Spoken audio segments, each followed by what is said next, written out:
Dear friends, welcome to another episode in the fantastic world of the military.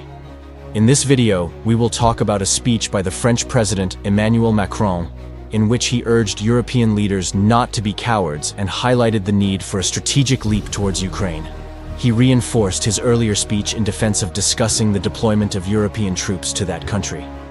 Last Tuesday, March 5th, during an event in Prague, Czech Republic, French President Emmanuel Macron stated that it is time for Europe not to show cowardice and that it is necessary to make what he called a strategic leap in Ukraine. Macron's statement came in the context of the turmoil caused by his remarks at the end of February, when he mentioned that the official sending of European troops to Ukraine could not be ruled out.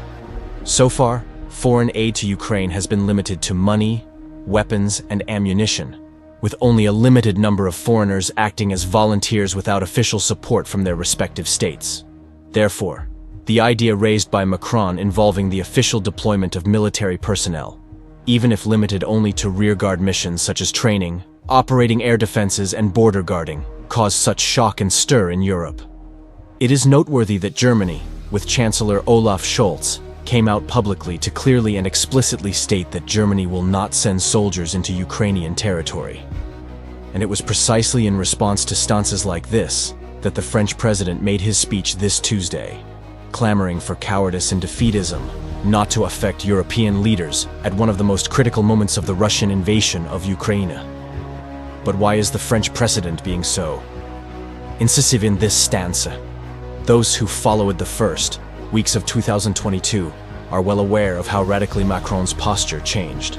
At the beginning of that year, with Putin's stance towards Ukraine becoming increasingly aggressive and the prospect of war becoming ever more evident, Macron was the European leader who most dedicated himself to trying to appease Vladimir Putin, with both meeting at the famous Long Table in the Kremlin. This served to show Putin's complete disdain for Western leaders.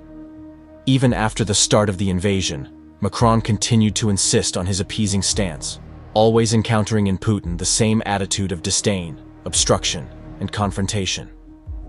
Over time, it became obvious to Macron that Putin had no intention of peacefully resolving the war he started, and that his goal there was indeed to advance with his war of invasion and conquest of Ukrainian territories. Moreover, it also became obvious to Macron and other European leaders that Putin has no intention of stopping at Ukraine. This was very evident in Macron's speech in Prague when he said that the war has come to Europe. It may seem like a mere matter of semantics. After all, Ukraine is located on the European continent.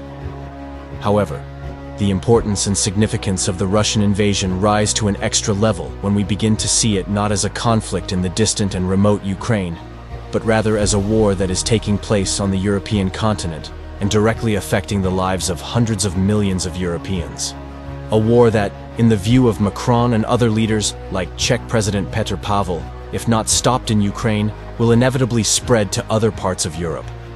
If at the beginning of the Russian invasion, Macron had a conciliatory and appeasing speech, now, more than 2 years after the start of the war, and after hearing numerous lies and empty promises from the Kremlin, the French president finally sees the reality of the situation, concluding with all certainty, achieved after years dealing with Putin, that if Russia is not stopped in Ukraine, it will continue to advance through Europe and sow wars and conflicts in other parts of the continent and the world.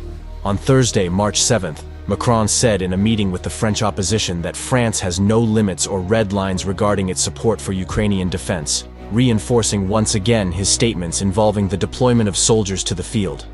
A position that, although currently facing obstacles in many countries such as Germany, also finds much support in countries like Latvia, Canada, and the Czech Republic.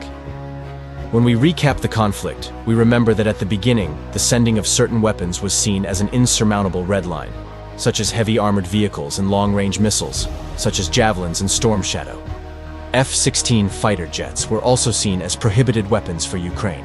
However, now, in 2024, dozens of Ukrainian pilots have already been trained, and F-16 fighter jets are about to be delivered, and Western heavy armored vehicles are fully integrated into the Ukrainian defensive effort.